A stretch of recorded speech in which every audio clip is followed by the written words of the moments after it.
You're listening to the Veterinary Innovation Podcast.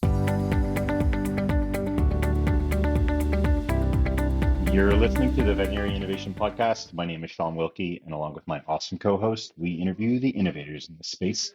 Ivan, please go ahead and get us started today. Hey, I'm Ivan Zach, and today we have a surprise guest. And surprise is not because we're surprised to see him, but because we see him for the third time on this podcast, and we just like everything that he's doing. And this is Yang Shi. He's a friend of ours, and he's the co-founder and CEO of VetSnap, who brings over 8 years of invaluable experience in the veterinary industry. His journey began with a prominent role at NBA, where he spearheaded technology and IT initiatives for the first 5 years. Formerly worked in electronics and satellites and management consulting before discovering the joys of working in the veterinary world. Yang loves good conversations, good friends, good food, and good bourbon. Yang, welcome to the show. Thank you for finding the time. Thank you so much for having me, guys.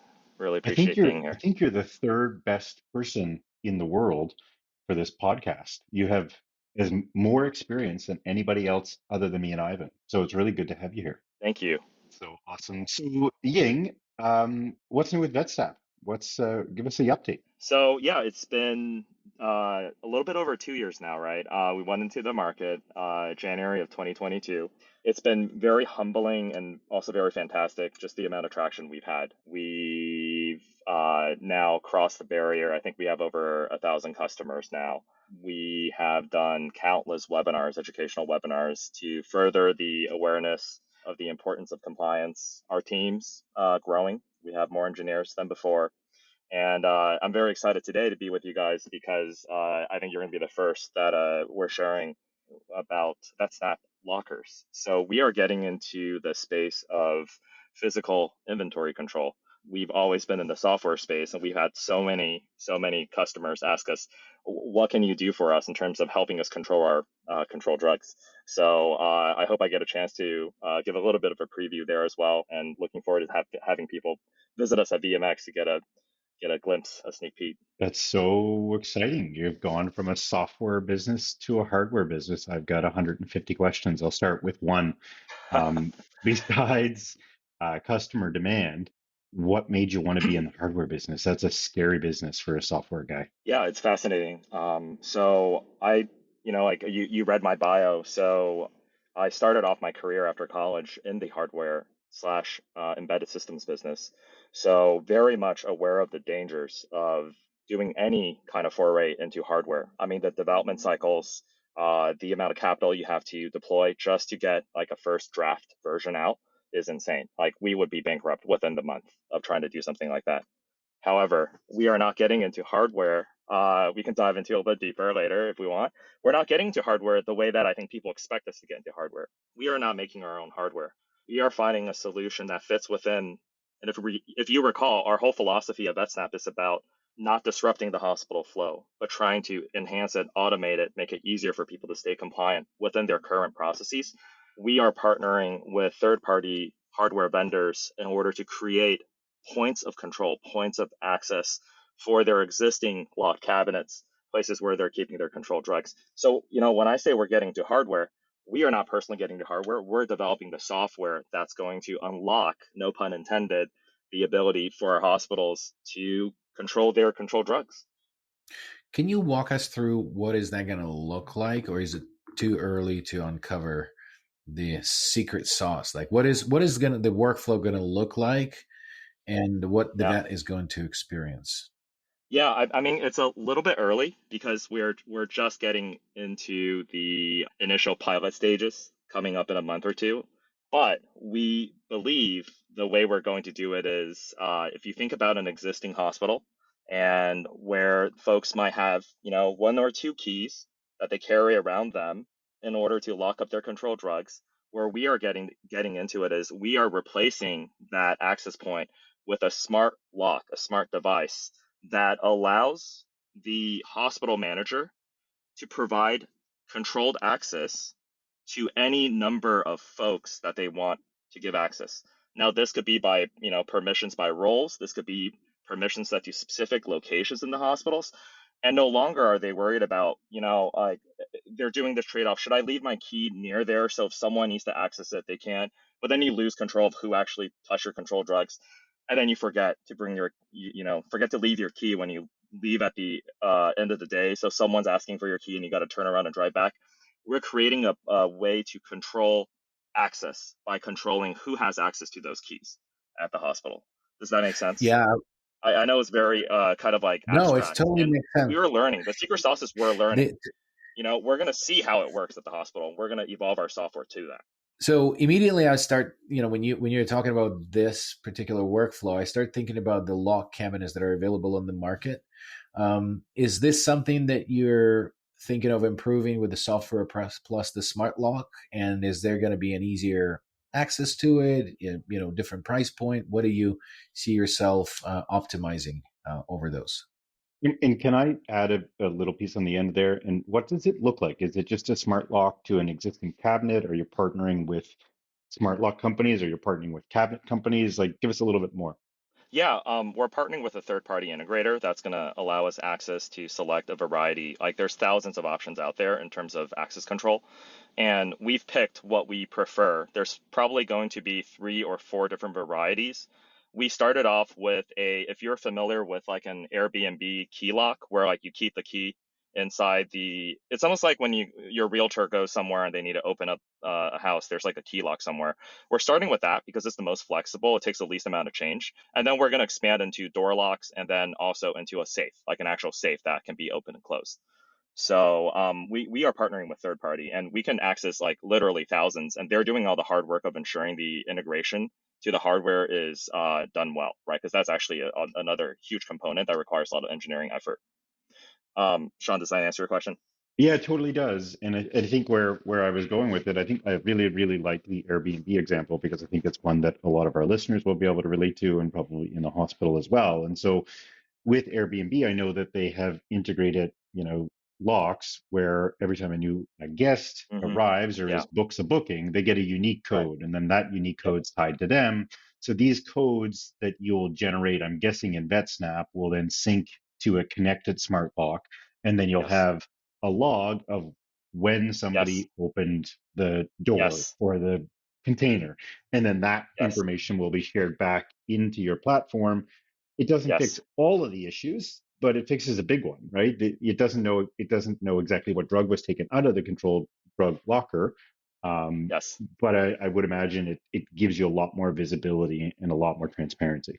Right. It's about kind of like the chain of ownership almost into that safe space. I feel like I'm having a lot of puns here today, guys. But like within a safe or within somewhere, you don't know, you may not know what they took. They could certainly misrepresent what they took, but our software also will capture very easily which drug you're trying to access. We'll tend to know at least the subset of drugs that are inside that particular locker, and they'll be able to select. And then there's a way, obviously, we're going to pair it back up with their controlled logs, the actual records. So there's going to be a really tight and very easy to audit trail for access. So yeah, things could still happen, but man, it's going to be a lot easier. There's going to be a paper trail, and it's also easy to access it. We're not making it super difficult to get access into those places. So I want to pivot a little bit from that technology and kind of dip into your experience in the last year, because scaling from 100 customers to 1,000 is a significant jump. What did you Yeah. learn through that process, and what would you give an advice to someone in the startup that's scaling to follow what you've done to be successful at this? Yeah, I think hiring really strategically. I mean, that sounds very obvious. I feel like I didn't contribute a lot to with that answer, but um, you want to think about what makes your product stand out. Is it the technology? Is it the service? For us, compliance, implementing the actual solution required a lot of understanding, not just of the rules that the DEA might have for our hospitals, but also how it fits within the flow of our hospitals. So we hired people, and I think I said this before, our secret sauce really is our crew, our people. Like 90, maybe 80%, because we hired more engineers recently. Like 80% of our company are veterinary technicians who have way more years of experience even than me in this space. And that's just paid off so much in ways I can't even explain.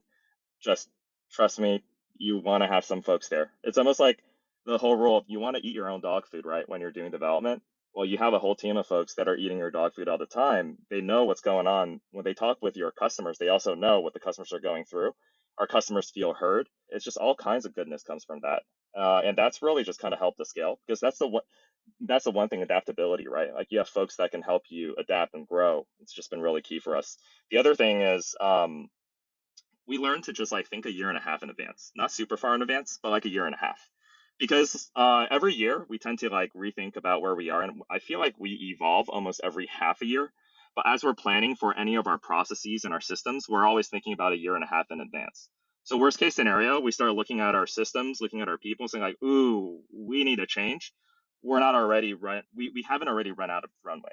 You know what I mean? We still have half a year left. So like just really try to think a little bit more ahead and try to build processes that scale a little bit more than you think you need. Yeah, that makes a ton of sense. I've got a follow-on question for you, Ying, which is, down the same path. Building software is tricky. I recently was chatting with a colleague, and he said, "What do you really do as a CEO of a software company?" I said, "My role is kind of divided up into two parts, uh, part fortune teller and part speaking with people." And so I don't know if you Yes, agree with that, but as the yes. CEO of a software company, how do you tell the future? How do you decide what to build next? How do you prioritize your backlog? What does that process look like for you? And yeah, and I guess you've already agreed with me, so I'll let you answer the question. Yeah, no, I think it's actually really interesting. You said it's like part soothsayer and part communications, almost like communications officer talking and understanding your customer. I think for us, when it comes to scaling and thinking about where to focus, it's very easy.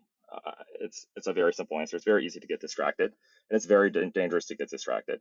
When we were younger, when we were in our first year, we didn't have any legacy issues, right? So the world was our oyster. We could do whatever we want. And now we're like 2+ years in.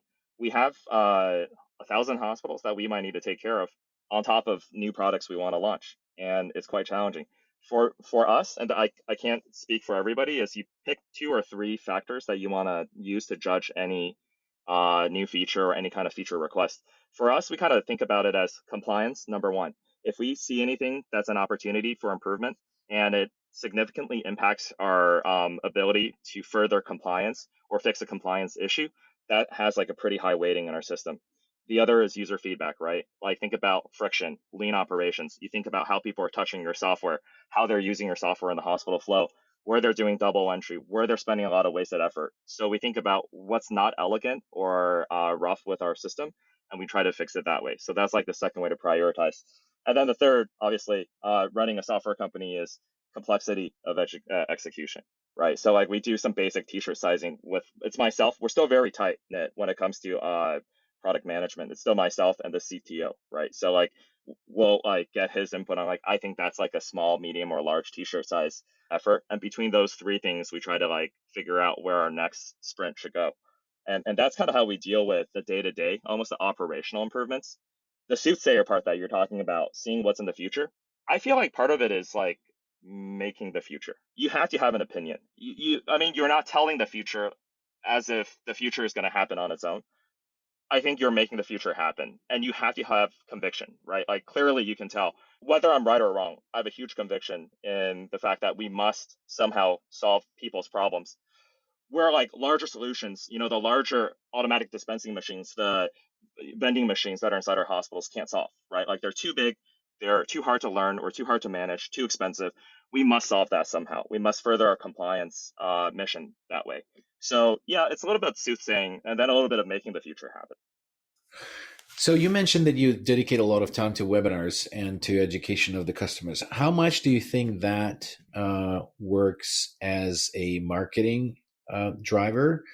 And how much people are interested in the compliance and the webinars? What sort of attendance are you getting, and what topics do you guys cover? Yeah, I think we do pretty well with webinars, whether they are CE or non-CE. Non-CE sometimes have slightly less attendance, but it's not always true. I think overall there's just a dearth of educational content when it comes to compliance. I know not just ourselves, but our competitors, everybody is focusing more on education. And I think that's a great way to get people interested in software and hardware.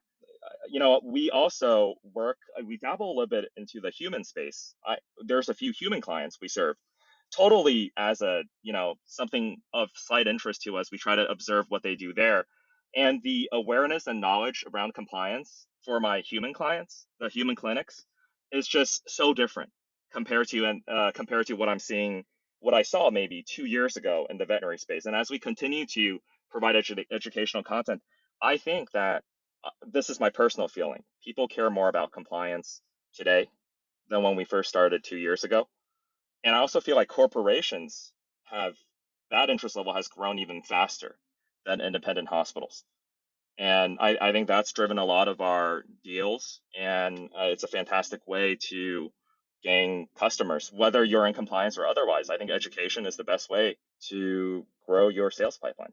It's so fascinating because we're coming on the back of another episode that we just did last week in the equine space around compliance and regulatory issues, and I feel like you guys are so closely aligned, even though you're in a completely different area of veterinary medicine. A two-part question for you, Ying. First is, as you've kind of got traction within some of the corporate groups that you're working with, has that kind of driven you guys to kind of go from one clinic to two clinic to now 30 or 100 clinics inside those accounts? Is that where a lot of your growth has been Right. coming from? And if so, and even if not, what advice would you have to other entrepreneurs trying to enter into the space? Yeah. Our growth from corporates hasn't actually in the last 2 years hasn't been the majority driver of our growth. I'd say it's kind of actually materially so independent hospitals that we have grown with. However, corporates do help drive growth because it's almost like if you find the right corporate partner who values your product and puts it into all of their locations or most of their locations, and corporations are continuing to grow rapidly, you get basically the growth of the corporation, and it's a very fast way, a very cost-effective way to continue to gain client count. With that said, I think to really gain a foothold into corporations, how we did it is we try to anticipate not just how the hospitals are using our products, but how can the corporate side of things partner with the hospitals with either the reporting, the data, or just the goodness of our product itself. How do we further their goals? And a lot of patience because corporations need to make these decisions with their boards sometimes, depending on the dollar size of the ticket. And then you have to go through review with their IT team, with their compliance team, with their insurance team. There's just a lot of folks you have to check the box on. So I want to say, like, don't give up if corporations don't immediately say, like, oh, we love your idea, and then they don't immediately just jump and throw all their hospitals onto your platform.